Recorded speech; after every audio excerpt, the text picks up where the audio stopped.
Okay, so this is Right Now, and we're cousins that read. I'm Bobby, and this is Heidi. And what did you read this week? So this week I read Anne of Green Gables by Lucy Maud Montgomery, and I liked it a lot. So I'm gonna start with some background. So it takes place in Canada, and you have Matthew and Marilla Cuthbert, who are brother and sister. Cuthbert? Yes, Cuthbert. Okay. Okay. Anyway, sorry. Yeah. And they're a brother and sister who live there, and they decide, let's order an orphan.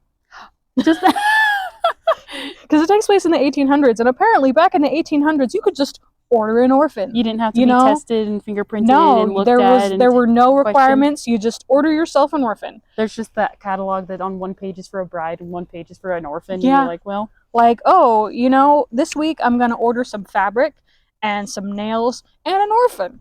Let's order an orphan. I hope they all come in one box.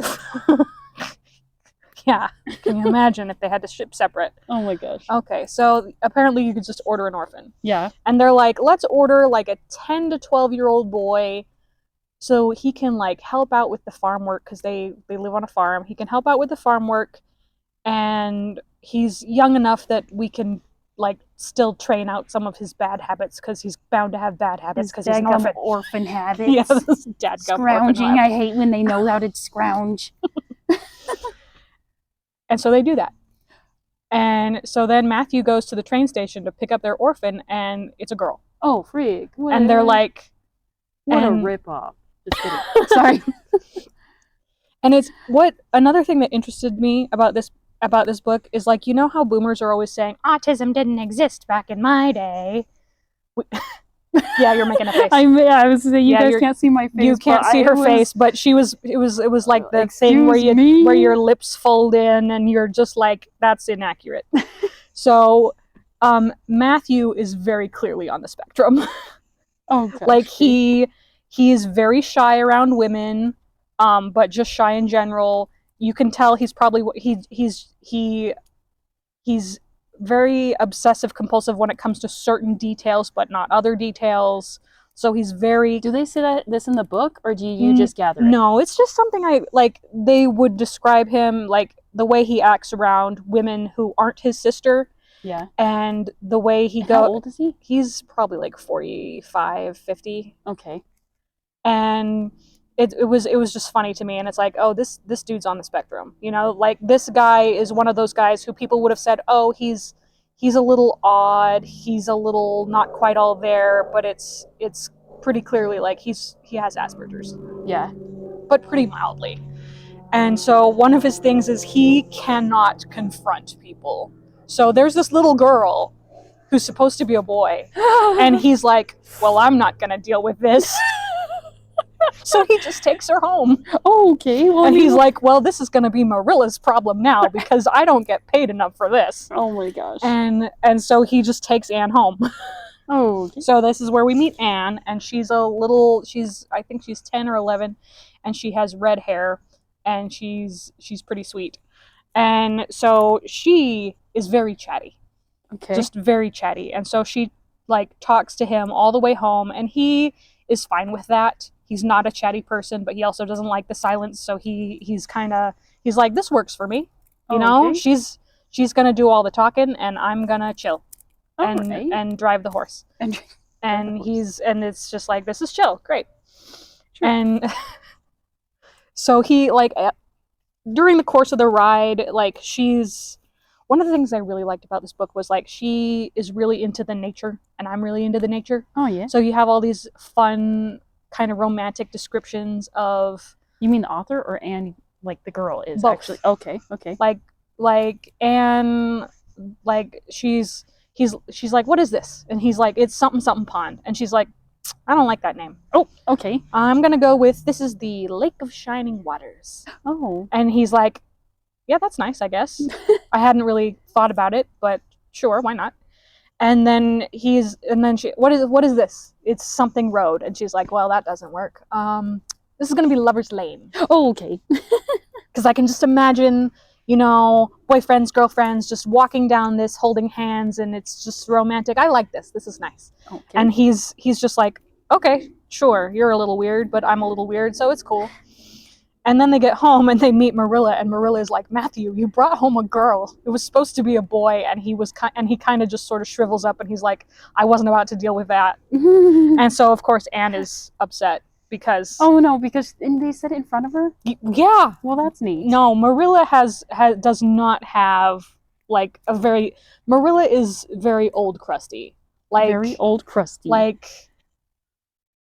not the best bedside manner, kind of like your grandma. You know? Oh, yeah. Okay. Sorry, you know, Grandma, not listen to this. Not like she, like, you can tell she means well, but sometimes it's like, okay, Marilla, you could have said that with a little more tact. Or maybe not in front of somebody. Or maybe not in front of her. Not in front of the poor little orphan. Yeah. And so, yeah. And so Marilla's like, well, we're going to have to send her back. And Anne, of course, is devastated because she's thinking, I'm going to, maybe it's not going to be the most loving home, you know, they're not going to be like my parents or anything. This isn't my blood, but still. But, you know, it's a place to live, and you know, she'll teach me to sew and he'll teach me to plant, and it's a fun new opportunity that's not in an orphanage. Right. And, yeah. And it's kind of sad, but then they end up deciding to keep her. Well, that's nice. Yeah. And because she's a little weird, but she's very sweet and charming, and she means well. Yeah. And but like there are times when Marilla is just at her wit's end because Anne puts things in the oven and forgets they're there. Like not on?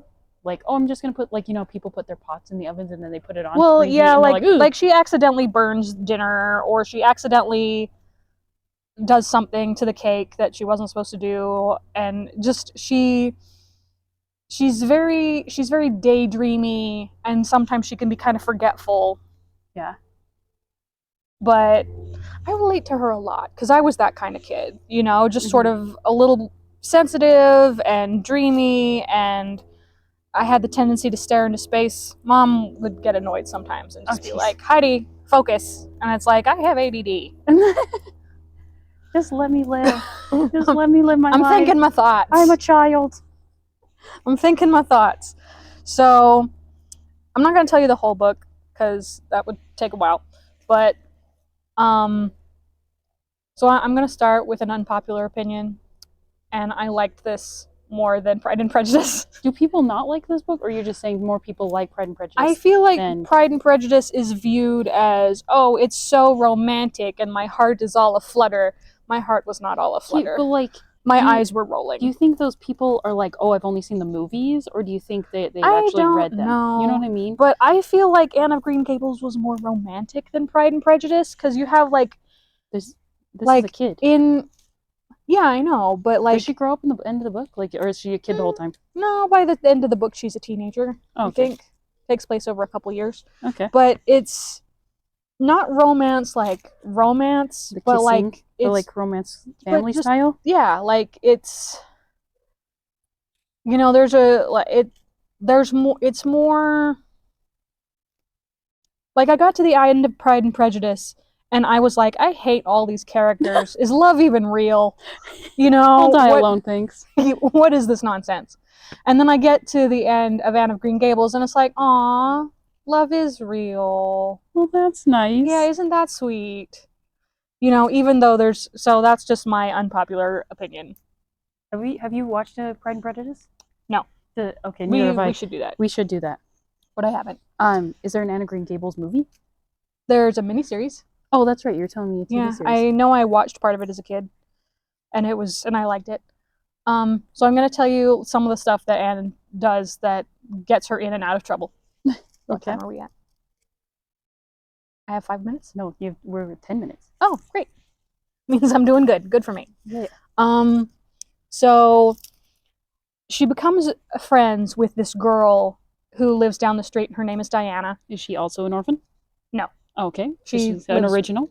That's nice. That's nice. She has parents. The other one technically also has parents, but they're just not but her together. Parents are living. Yeah. Oh. So Anne of Green Gables are dead. They weren't like...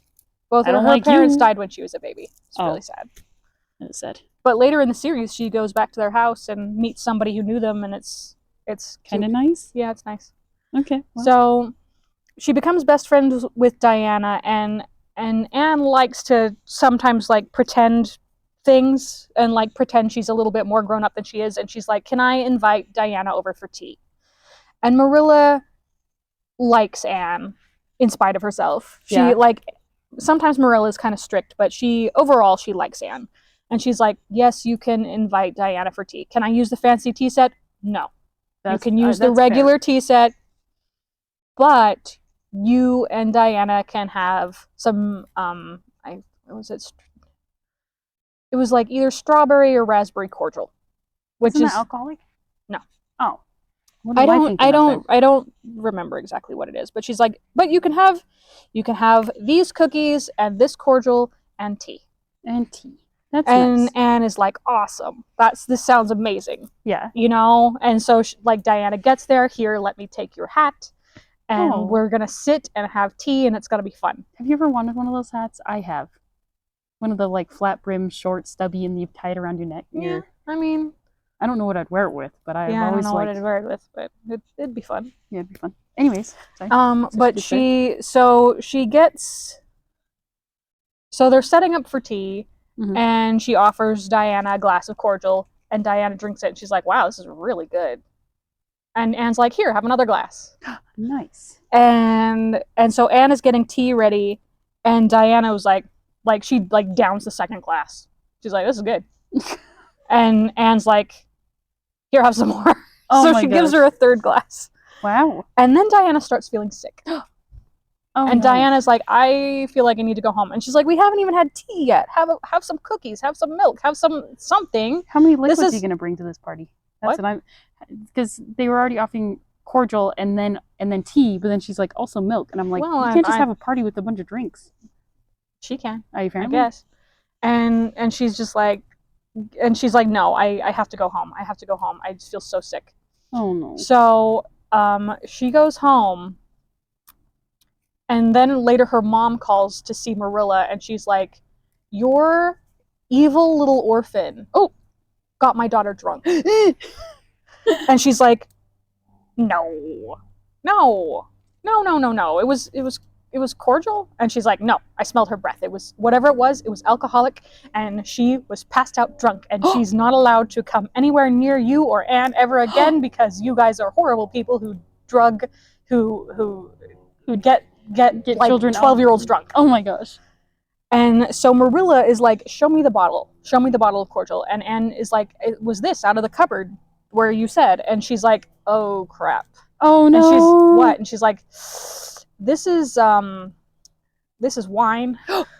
This is wine, some very strong wine. This is my strong current wine that I have at the back of the cupboard for when people get sick. Oh, this is so not like the drink you have fun time. No, like it's this is like the insides. Yeah, this is like medicinal alcohol. Oh gosh. Oh gosh. And so no wonder Diana was wasted. And so like, and she's like, how much? She shouldn't have gotten that drunk off of one glass. And Anne's like, well, she didn't have one. She had 3. And she's like, 3 glasses? Yeah. How long was she here? And she was like, she was only here 10 minutes.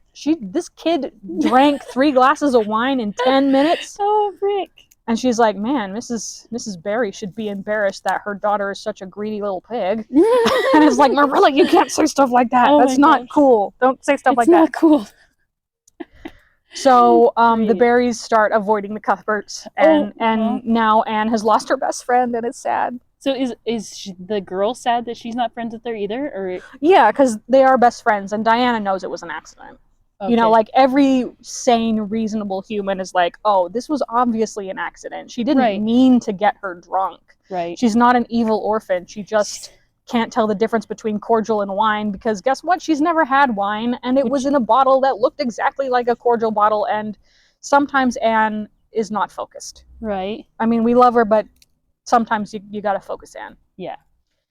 So when Anne has been passed around to various families, like several families have had her, and she's kind of been like a nanny for... She's like 12. I mean, I guess back then, so the 10 is the 25. Yeah, so she's been a nanny for multiple sets of babies. Okay. And so one night she's at home, and everybody like everybody has gone in town for some kind of fancy concert. Okay. And so Anne is at home with Matthew. Marilla's in town. Diana's parents are in town. Everybody's in town. Mm-hmm. Miles away. Okay. And so Diana comes over and she's like, my sister has the croup and I think she's dying. And, oh no! And the sister's a baby? Yeah, the sister's like 5 or 6. Oh no! Very young. And so Anne freaks out. Well, everybody freaks out. So Diana's there with some kind of babysitter who doesn't know what she's doing. Okay. And Anne is like, it's fine. I've got this. And so Anne goes over to her house. I brought the juice. Can you imagine? So, well, she doesn't give the baby the wine. No. No, she gives the baby something else to help cough up all the phlegm. Oh, okay. So she's like, okay, this is what we do for the fever, and this is what we do for the phlegm, and this is what we do for this. And the babysitter is like, do you even know what you're doing? And she's like, I got like... Were you doing anything? Yeah, that's like, what I've been were like, you doing anything? Fixing it? And she's like, I got multiple sets of twins through the croup, basically by myself. I think I know what I'm doing. And so Matthew goes for the doctor, but the doctor's in town.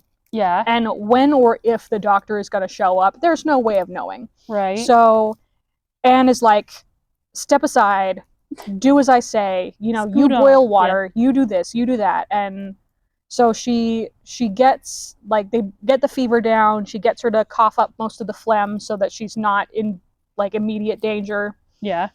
And so by the time the doctor shows up, like, 5 or 6 hours later... Oh, gosh. That's how people die. Yeah. So by the time the doctor gets there, 5 or 6 hours later, the baby's on the mend. Nice. Like, she's through the worst of it, and Anne's like, I think she's gonna make it. I think she's gonna be okay. And the doctor gets there, and he checks out the baby, and he's like, yeah, this baby is gonna be fine. But if it had just been me just getting here, she would have died. Nice. And he's like, so he tells the Berries, the reason that your child is alive is because of this little orphan girl. Right. Like, this, like, by the time I would have gotten here, it would have been way too late. Yeah.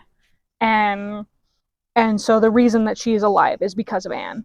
And so that's when Diana's mom is like, I know it was an accident. I'm sorry I've been so mean to you.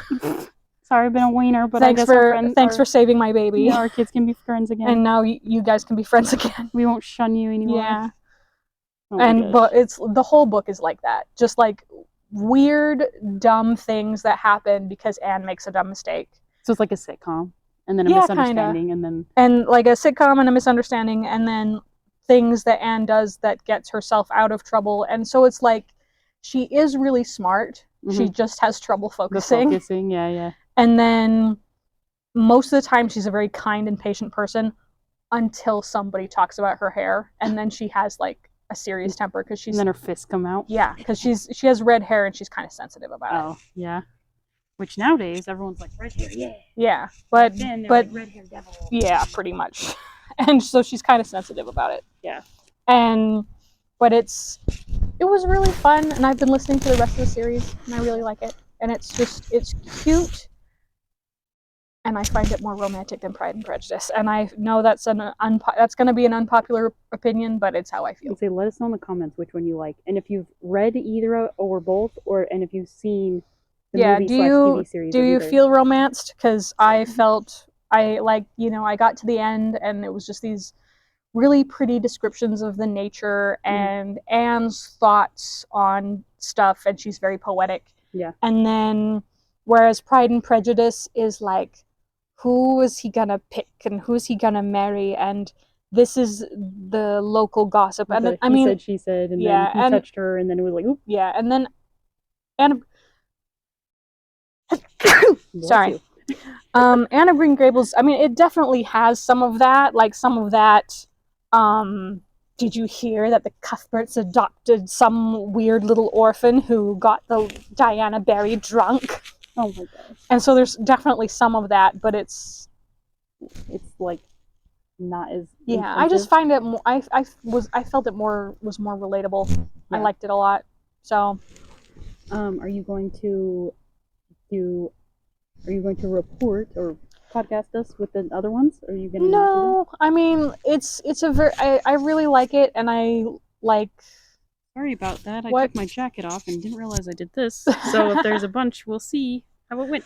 Yeah, I liked it, and I enjoyed the series. I haven't finished the series, but I've listened to most of the series, and like the listening to Anne grow up, and like she, her ideas about this and finding herself, and then getting to like learn more about her parents and connect with her past, and then learning from the mistakes of people around her and learning from her own mistakes. It's just I felt like it was a really relatable, like growing up type tale, but I also felt like it was it was like it was romance. I felt romanced, like I got to the end and it's like, oh, maybe love does exist. Yeah. Whereas I got to the end of Pride and Prejudice and I was like, I hate everyone. So you felt more like you were like, I want to live in that. Yeah. Where you're like, I want to live next to them guys in this world, and that's great. Where Pride and Prejudice, you're like, holy frick. Close the door and lock the door. We don't want to deal with this. I liked it a lot. It was cute. Yeah. And so there's not a lot of like kissy romance, but there is some in it. Oh. Like a little bit, like don't spoil who it is. Unless it is, it doesn't matter. There's not very many characters. there's like 10 characters in the book. Most of them are women. Oh. And so it's like, oh, there's one boy. What's gonna happen there? But it's funny because she has like an ongoing feud with this kid who later it turns out kind of has a crush on her. Well, that's always how it is. Yeah, it is. And it's always an issue when somebody likes somebody else, and then it's like, oh, so you actually like me? If you could stop pulling my hair, that'd be great. Yeah, that sort of thing that TV. But I mean, he didn't pull her hair. She pulled his hair. She broke a chalkboard over his head. Okay, well, like I said, she has a temper. When it comes and oranges. Well, he talked about her hair, and so she was like, I'm triggered. Yeah, but it's, and then, but like, I can't remember if it's this. It's got to be like the third book in the series. How many books are there? Oh, 6 or 7. Oh, freak. Well, let us know in the comments if you want Heidi to tell us about the rest more in depth. I don't think I will. Oh, well then never mind. Doesn't matter. Yeah, tell us in the comments, and maybe if it overflows, then maybe it'll come out. But if this sounds like something you would be interested in, you should read it because it's good. Yeah. If it doesn't sound like something you're interested in, then if it is, then you don't have to say something. Then you're wrong. And that's it. It was really pretty and it was really fun, and it resonated with me because I'm a imaginative person, I think.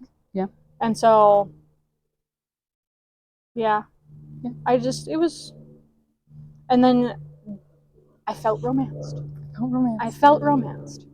I did not feel romanced in Pride and Prejudice. I just felt angry. What a combo to like back to back, going from Pride and Prejudice straight into this. It was a turn because I got to the end of Pride and Prejudice and it's like, I hate everyone. And then I was listening to Anne of Green Gables and it's like, aw, humans, humanity, goodness, love, peace, joy. Yeah. And so I read Grapes of Wrath earlier this year. Yeah. And that book also had a character that I'm pretty sure had autism, and it makes me roll my eyes when you have people who are like, autism didn't exist, Asperger's didn't exist. Yes, it did. You just called it something different. You were just like, oh, he's a little weird. Oh, he got dropped on his head as a baby. Oh. Yeah. And it's like, just no. Don't look at him. But like when just listening to how it described Matthew, and like at one point it was kind of some of Matthew's thought processes. Mm-hmm. I have relatives with autism, and it's like, that's autism. You're like, that's kind of on the way. That's on the spectrum. So I like that one. So you should read that one. Right. If you want to feel romanced.